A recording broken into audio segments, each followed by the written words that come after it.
A geração que busca. Glória a Deus.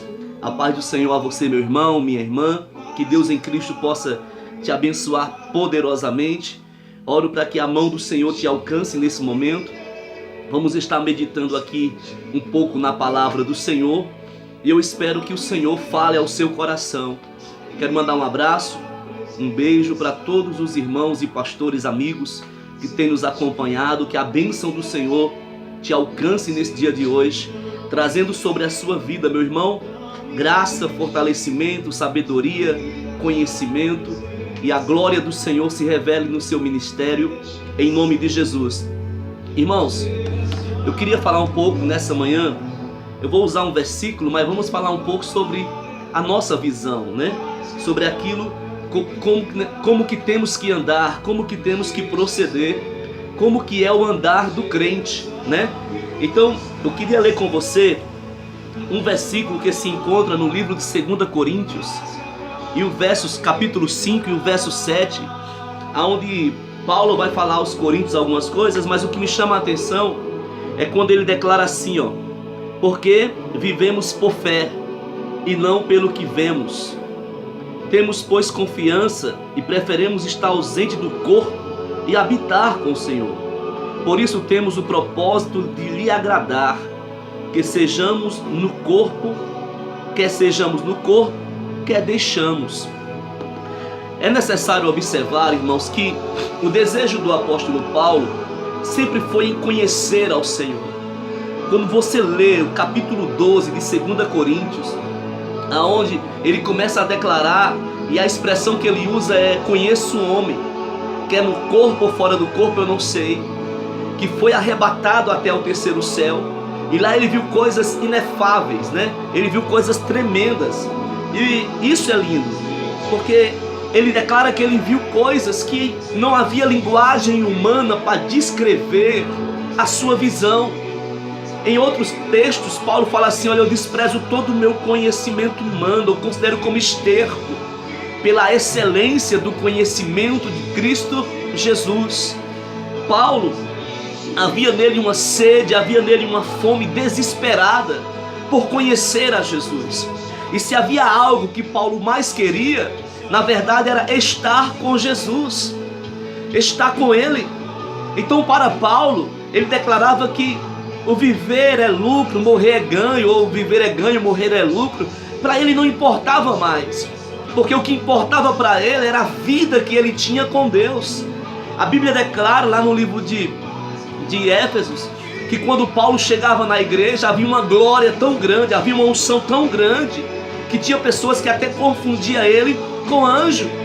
Enfim, foi um homem que verdadeiramente experimentou talvez aquilo que ainda hoje eu tenho, desde 2004 que eu sirvo a Jesus, e eu vi muitos homens cheios do Espírito Santo, mas eu não vejo relato de pessoas que tiveram tamanhas experiências com Deus, com relação ao sobrenatural, com relação a presenciar milagres feitos, livramento, como este homem.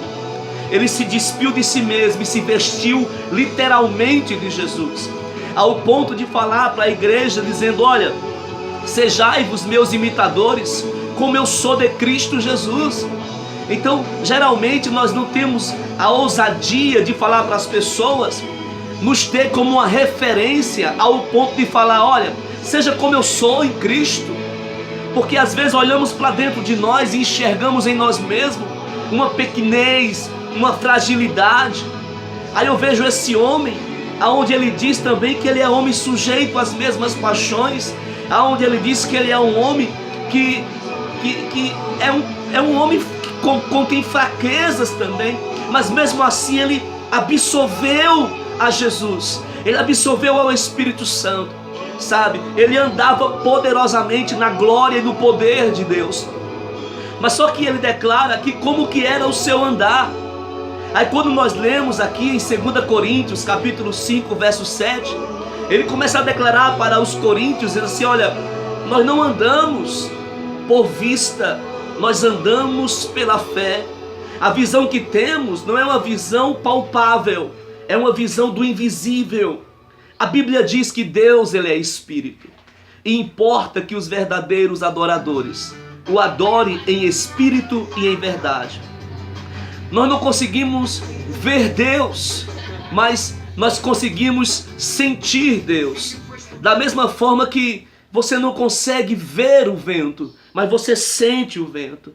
Você não consegue enxergar a fome, mas você sabe que quando ela vem, você sente ela dentro de você. Nós não conseguimos enxergar uma dor de cabeça, mas quando ela surge, nós sentimos o efeito. Enfim, Deus é invisível, Deus é espírito. E talvez você que não é cristão, que não é, eu falo assim um rótulo que eu não gosto, mas é um rótulo que nos rotularam. Talvez você não é evangélico. E você percebe que em casas de evangélicos não existe objeto de idolatria como imagens ou quadros de pessoas que talvez um dia serviram a Jesus. Nós não se prostramos a imagens de escultura, porque a Bíblia ela nos proíbe disso. A palavra do Senhor nos proíbe de se prostrar diante de qualquer coisa que não seja Deus. E infelizmente existe um misticismo religioso no meio das igrejas. Infelizmente que agora esse misticismo chegou até dentro dos templos evangélicos. Mas quando você lê a história do Brasil, nós temos que entender uma coisa, irmãos.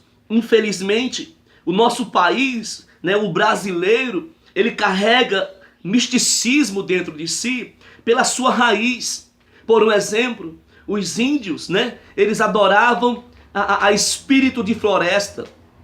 Depois nós tivemos aqui a colônia portuguesa que trouxe o catolicismo romano, aonde nos ensinaram a adorar imagens de esculturas ou até mesmo objetos que não era Deus. Aí com isso, depois vieram da África como escravos, negros. Eles trouxeram os escravos, a sua cultura africana, que foi a adoração a outros deuses, a espíritos, a Exus, enfim. Existe uma cultura toda por trás de tudo isso. Então nós temos hoje uma porcentagem enorme, de misticismo. E infelizmente, depois a coisa começa a entrar dentro do sistema religioso, aonde as pessoas também trazem alguns misticismo religioso para dentro das igrejas.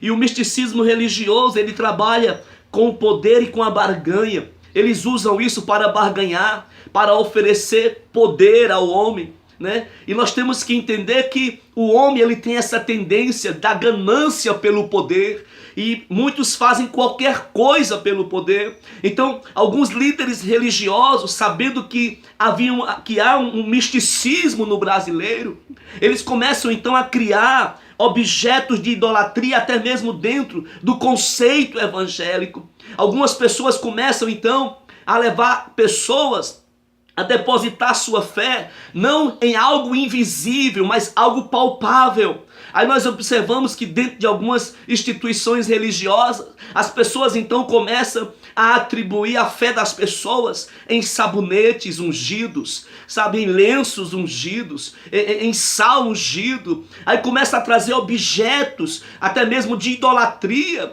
e as pessoas se apegam a isso. As pessoas acabam acreditando que se levar aquela rosa para casa, aquela rosa vai trazer propósito, vai trazer milagres. Nós temos que entender, irmãos, o que é um ato profético e o que é um misticismo, um ritual místico, Por um exemplo, a Bíblia diz que uma certa feita, alguém vai até Paulo, e porque alguém estava doente, Paulo pega o seu lenço e dá para aquela pessoa coloque o seu lenço sobre a vida do doente.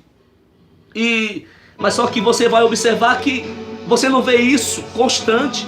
Não fizeram disso um ritual de igreja, Você vai observar que Josué dá 7 voltas em torno de Jericó, mas é só um caso único, porque Deus mandou para aquela ocasião, Eu acredito em atos proféticos. Talvez em um culto as pessoas são movidas a fazer algo naquele exato momento, porque o Espírito Santo está conduzindo a ele a fazer naquele exato momento, porque naquele momento algo vai acontecer. E de fato acontece. Aí algumas pessoas, por ver que aconteceu, querem fazer sempre a mesma coisa na igreja, porque acham que vai aguentar, se for daquele jeito vai dar tudo certo. Aí cria-se então alguns rituais, né? Nós vamos observar na palavra do Senhor, meu irmão, que só existe 2 rituais, 2 sacramentos, que é o batismo nas águas e a Santa Ceia do Senhor, ou a ceia do Senhor. Isso tem que ficar na igreja, sabe? Mas cria-se outros rituais antibíblicos, cria-se, sabe, um misticismo dentro das instituições. Aí Paulo, ele fala assim: olha, eu ando por fé. A minha fé não me deixa palpar em nada. Eu não quero transferir a fé que eu tenho que transferir só no Deus vivo e colocar num pedaço de pano, colocar no sabonete, colocar no sal. Não, não, não. Deus é suficiente. Paulo acreditava, como eu, felizmente ou infelizmente para você, possa até me julgar mal, mas eu acredito que Deus, ele é suficiente, sabe? Deus é suficiente, capaz de fazer tudo e qualquer coisa, sem que haja necessidade de eu transferir meu olhar para objeto, para coisas palpáveis. Um dia um irmão chegou para mim e falou assim: pastor Orley, eu queria que você fosse ungir o meu carro, acabei de comprar. E naquele exato momento eu falei: irmão, eu não vou ungir o seu carro, eu prefiro ungir você, eu prefiro orar por você, porque não adianta colocar óleo no seu carro se o condutor não for uma pessoa temente a Deus, não for uma pessoa cheia do Espírito Santo. E eu acredito, irmãos, do que a Bíblia diz, porque se você é um homem de Deus, se você é uma mulher de Deus, a Bíblia diz que aonde nós pisar a planta dos nossos pés, haverá poder de Deus. Nós marcamos território quando nós pisamos, quando nós andamos, nós transportamos a presença do Espírito Santo. Então não há uma necessidade, não há, sabe, uma carência. E muitas pessoas, sabendo que o povo é místico, ficam prendendo as pessoas em templos religiosos, sabe, falando assim: olha, passe 7 dias com essa rosa, 7 dias com isso, 7 dias com aquilo. Irmãos, Deus não precisa de tempo para operar um milagre na sua vida. Deus não precisa estipular datas, não. Na hora certa, no momento certo, é quando Deus determina, algo acontece. Sabe, alguém pode passar 20 anos orando por alguma coisa, outra pessoa pode passar 1 minuto orando pela mesma coisa, e Deus atende aquela pessoa. O que você não pode perder é a sua visão em Deus. Quantas pessoas que eu conheço que se frustraram. Já vi pessoas que venderam carro, até mesmo doaram carro para instituições, porque falaram para estas pessoas que se eles fizessem um sacrifício, algo ia acontecer. Irmãos, o sacrifício já foi feito. Jesus já morreu por mim e por você. Quando você vê na cruz a expressão está consumado, isto é, aquilo que o homem não conseguiu fazer, eu fiz por você. As exigências que Deus exigiu do homem para que o homem pudesse receber dele salvação, milagre, graça, Jesus já fez por você, por mim, na cruz do Calvário. Então não há indulgências, não existe pagamento pelo milagre, não existe pagamento por benefício, não, porque se te ensinam essas coisas, estão te apresentando um Deus que é sujeito a barganhas, e Deus não se sujeita a barganhas. Deus age pela fé, mediante uma graça, e graça quer dizer favor imerecido. O homem não merece nada, o homem pecou, o homem se distanciou, mas o amor de Deus nos alcançou, veio até nós e nos tocou, mesmo sem nós merecermos nada. Ele nos amou, Ele nos restaurou, Ele nos curou, Ele nos libertou, Ele deu a nós a palavra dEle, Ele colocou em nós o Espírito dEle, Ele nos revestiu de uma nova pessoa. Tudo isso sem exigir de nós nada que nos custasse, somente uma coisa: a fé. A fé é o firme fundamento, meu irmão. das coisas que se esperam e prova das coisas que não se veem. Então Paulo, ele fala assim, olha, eu ando por fé, eu ando pela fé, e a fé me leva a crer no invisível, a fé que traz à existência o que não existe. Meu irmão, eu quero que você canalize a sua fé, mas na pessoa do Espírito de Deus. Canalize a sua fé na pessoa do Espírito Santo, e você verá que algo grande vai acontecer. Não transfira a sua fé para aquilo que é palpável. Não, isso é misticismo religioso. Ah, eu tenho que levar esse propósito. Não, para, irmão. A tua fé tem que ser canalizada em Deus, centralizada no Senhor. Entenda uma coisa, Deus quer honrar a tua fé. Deus quer honrar verdadeiramente, mas a tua fé nele, a tua fé na pessoa do Deus vivo. Ande pela fé, porque é isso que a Bíblia diz, que o justo viverá pela fé em Deus, pela fé em Cristo, pela fé na palavra, pela fé no Espírito Santo. Então a palavra diz que o Senhor já nos abençoou com toda sorte de bênção nas regiões celestiais. Aquilo que você precisa já é seu, por herança. Você é filho, você é filha do Senhor. Se coloque diante de Deus como filho e filha de Deus, e fala, Senhor, eu creio, Tu és poderoso. Eu não estou vendo nada, mas eu sei que Tu estás agindo. Eu não estou pegando em nada palpável, mas eu sei que Tu podes fazer. Eu não estou sentindo talvez nada agora, mas eu sei que o Senhor pode entrar na minha vida, mudar a minha história e trazer sobre mim milagres. Essa é a fé do cristão. Que Deus em Cristo possa te abençoar, meu irmão. Ande por fé e não por vista, sabe? Não se submeta a misticismos religiosos, até mesmo dentro de um conceito cristão. Você não precisa ver para crer. Você pode acreditar que algo pode acontecer mesmo sem você estar vendo. A fé é algo invisível, mas real.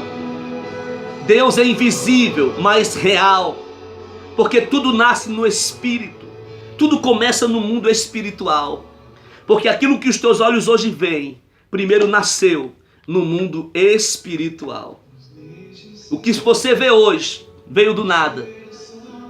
O que os seus olhos contemplam nasceu, tudo veio por algo espiritual. Que Deus te abençoe em nome de Jesus. Glória a Deus.